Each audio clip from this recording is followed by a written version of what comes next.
Justin Trudeau heads to Washington this week, the guest of honor at the first state dinner for a Canadian Prime Minister in nearly 20 years.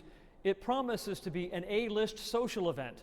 The Prime Minister brings a list of his own, set out in the Liberals' 2015 election platform.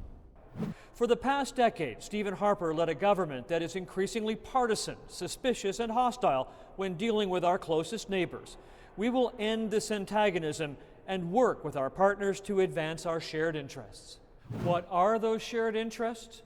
Further reducing barriers at the Canada-U.S. border, working together to combat climate change, deepening trade relations, including a new softwood lumber deal. After a decade of strained relations with the previous government, Barack Obama now appears a willing partner. We share values, we share culture. The ties between our people are extraordinary. But in just 10 months, there will be a new president, and the candidates to replace Obama aren't that focused on Canada. Hillary Clinton agrees with Barack Obama's decision to kill the Keystone XL pipeline. And then there's a leading Republican contender. He doesn't like the North American free trade deal, but at least Donald Trump isn't talking about building a wall on our border.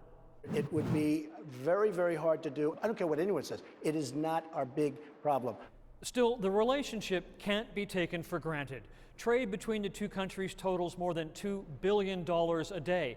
Canada is the largest foreign supplier of energy to the United States, and this country remains the #1 export market for 35 U.S. states. Successful prime ministers get the big things right. And Canada's relationship with the United States is, beyond the shadow of a doubt, one of the biggest. Canadian officials say there will be announcements out of this visit to Washington. But getting the big things right is as much about setting the right tone, even with a president who has less than a year left in office. Chris Hall, CBC News, Ottawa.